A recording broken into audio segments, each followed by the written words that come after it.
नमस्कार मंडळी, जय शिवराय. मी माधव मोरे. पुढे आपलं सर्वांचं माझ्या YouTube चॅनेलवरती मनपूर्वक हार्दिक स्वागत आहे. मंडळी, मी आज आलोय जेजुरीच्या पायथ्याशी असलेल्या एका प्राचीन बल्लाळेश्वर मंदिरामध्ये. आणि या बल्लाळेश्वर मंदिराचं वैशिष्ट्य म्हणजे हे मंदिर जमिनीच्या पोटामध्ये 80 फीट आम्हाला पाहायला मिळते. चला तर या ब्लॉगच्या माध्यमातून आपण जाऊन ते मंदिर कसं आहे पाहूया आणि तिथला जो काही इतिहास आहे तो इतिहास या ब्लॉगच्या माध्यमातून जाणून घेऊया.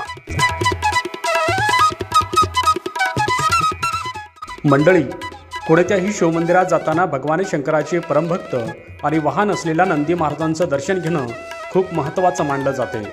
बल्लाळेश्वर मंदिराच्या मुख्य गाभाऱ्यात जाण्यापूर्वी येथे आपल्याला हा अतिशय सुंदर काळ्या पाषाणातील नंदी पाहायला मिळतो. चला आपणही नंदी महाराजांचं दर्शन घेऊया.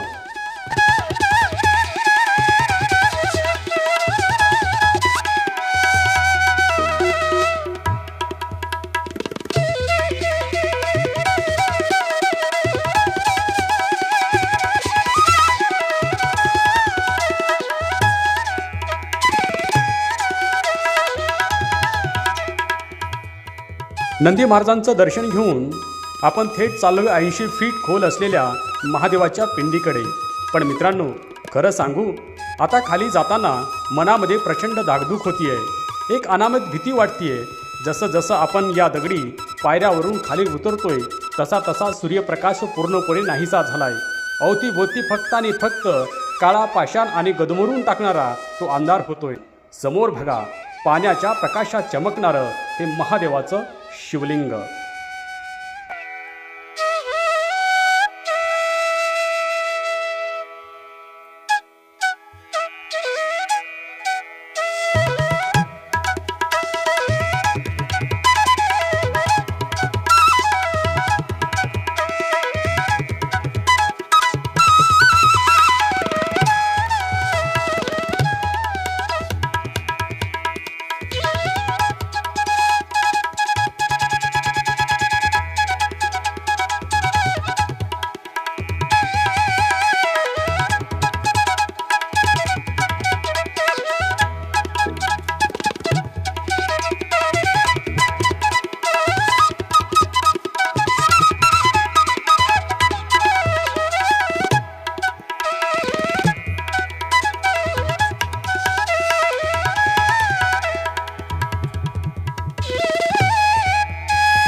मित्रांनो, पाहू शकता, आता आपण मंदिराच्या सेकंड फ्लोअरला आलोय. म्हणजे हे 2 टप्प्यामध्ये मंदिर आम्हाला पाहायला मिळतं.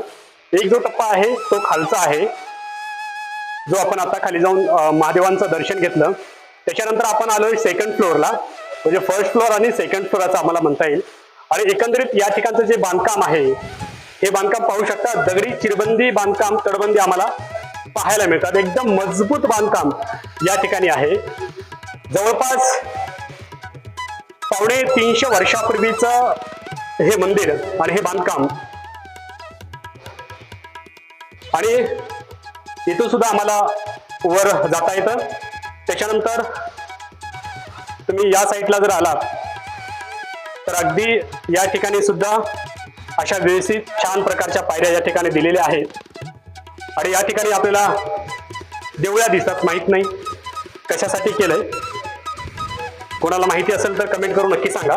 आणि आपण वर आल्यानंतर आपण वर येतो.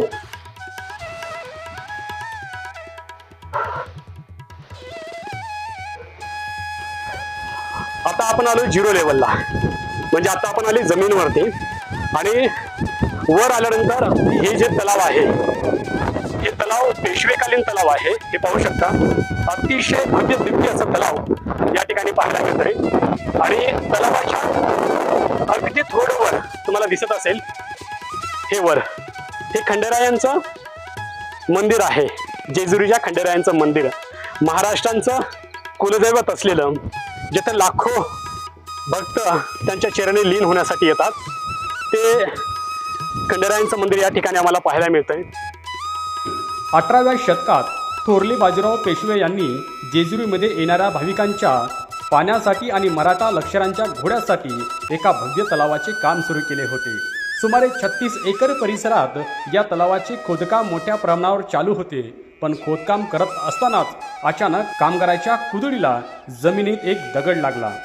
तेव्हा तिथली माती बाजूला सरली.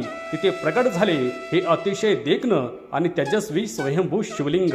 आता पेशव्यासमोर मोठा प्रश्न होता. धार्मिक परंपरेनुसार हे स्वयंभू शिवलिंग त्या जागेवरून हलवणं शक्य नव्हतं, कारण ते अपवित्र मानलं गेलं असतं. पण दुसरीकडे तलावांचे कामही पूर्ण करणं गरजेचं होतं. अशा वेळी थोरल्या बाजीरावांनी आणि त्यांच्या इंजिनियर स्थापत्यशास्त्राचा एक अद्भुत चमत्कार करून दाखवला.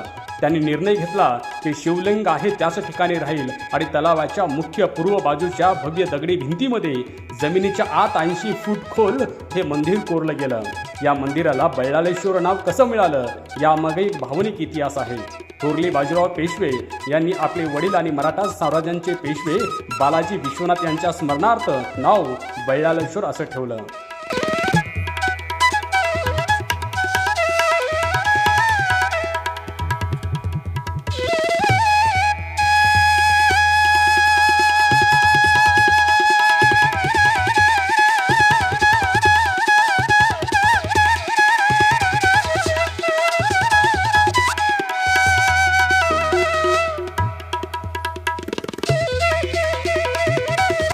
मित्रांनो, विचार करा, वरती अथांग पाणी साठलेलं असतं, पण खाली या 80 फूट खोल मंदिराच्या भिंतीमधून पाणी आत पाझरत नाही किंवा भिंतींना साधा ओलाही लागत नाही. पेशवेकालीन वास्तुकलेचा आणि वॉटरप्रूफिंग तंत्रज्ञानाचा हा असा चमत्कार आहे जो आजच्या आधुनिक विज्ञानालाही थक्क करतो. चला तर मग मित्रांनो, आमचा हा बैलालेश्वरचा ब्लॉग कसा वाटला कमेंट करून नक्की सांगा आणि आमच्या चॅनलला सबस्क्राईब नक्की करा. भेटूया अशाच एका नवीन आणि रोमांचक प्रवासामध्ये. तोपर्यंत काळजी घ्या, सुरक्षित राहा. हर हर महादेव.